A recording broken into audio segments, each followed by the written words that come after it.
Hi everybody, welcome to Midweek. I hope this week's going well for you. I want to reflect just for a moment on a couple, maybe 3 or 4 conversations that I've had recently. Maybe they're similar to yours. I was talking with some parents whose child is a doctor, pediatrician, thinking about getting out of practicing medicine, tired. So what? They don't like working with kids? Oh no, they said, our daughter loves working with kids. It's the parents that we can't stand. Like, I think I've heard that before. I was listening to some folks reflect representing some teachers, and they were frustrated with the toxicity of some of the parents, and they were just expressing these. Again, these are believers. These are not parents, we hate you, but just kind of that whole process and just the angst and the anger. On the flip side, then I was having some conversation with some parents, and they were angry at all of the difficulties and the decisions that are being made in the schools, and kind of left all 3 of those conversations. And I've heard a score. Somebody told me the other day that in the Salem healthcare area, like 1 in 5 of their doctors are leaving. And again, some of them moving to another state, some of them just leaving to practice. Carrie was talking to somebody who's a cardiologist in the area and leaving their practice and just like, okay, I'm done. And sadly, they're not finishing with delight and joy in their heart. They're kind of just like, they're done.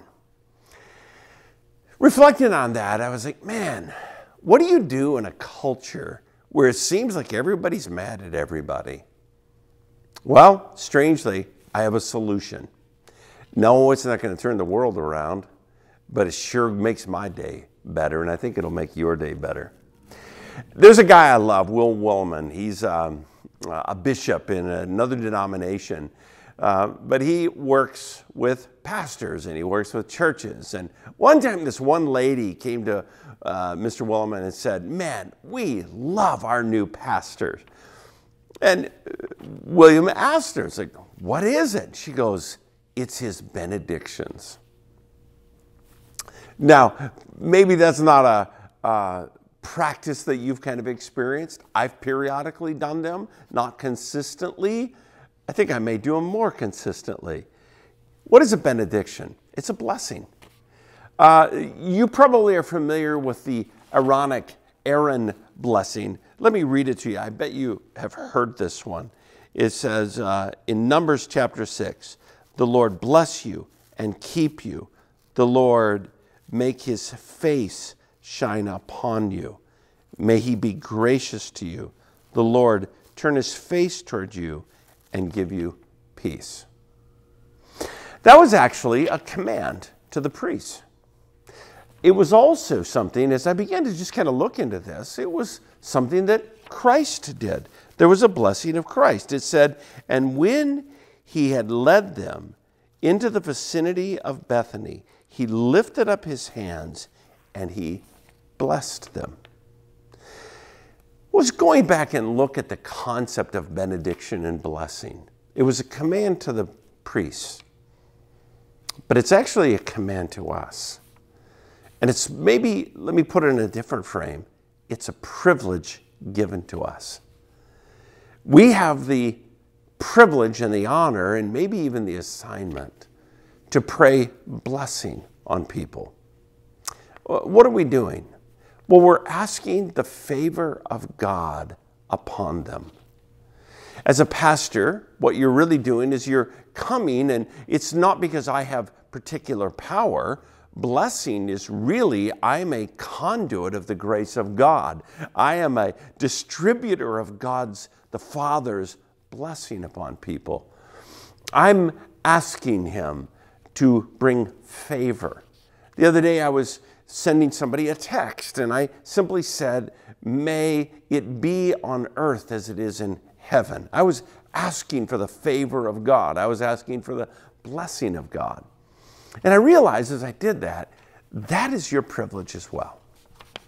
Every day, not just priests, pastors. That's our privilege and, I believe, assignment. May the Lord's face shine upon you. May his peace be with you. It is a way to send a person away feeling kind of enveloped by the Lord.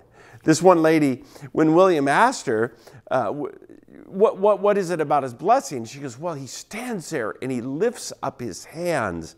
And she said, it's almost like he envelops all of us in his hug, kind of like a dad sending away his kids or a grandfather hugging his grandkids. And I realized, it's like how much more of a blessing and a kindness we would be is if we sent away friends, if we sent away teachers, if we sent away parents, if we sent away patients with a blessing. Sometimes legally, maybe you can't do that. Your job wouldn't allow that. But I'll tell you, in your relationships, you can. Have you ever thought about blessing your neighbors? Have you ever thought about just lifting your hand? I know they probably think you're kind of strange, so you can do it subtly. But just, Father, may you bring blessing to this mom and her children. She's facing an uphill challenge. Dad just left.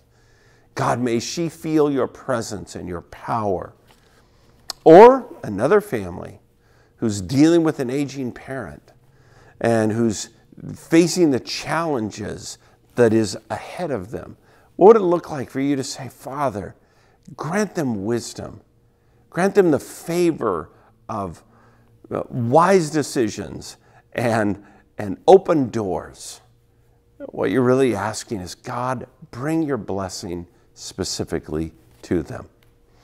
Aaron said that's our assignment as priests.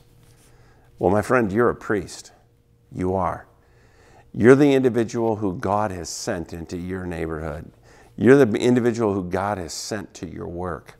You're the individual who God has sent maybe to the teachers. My conversations over this last week have reminded me again, everyone is experiencing a lot of anger. They don't need to experience it from you and me. It doesn't mean we don't stand up for truth. It doesn't mean we don't fight for those things. But don't miss the privilege of being a priest in your neighborhood, being a priest at work. And that is, may the Lord shine his face upon you. May God bring his peace to you. I like doing that. It's a privilege for me.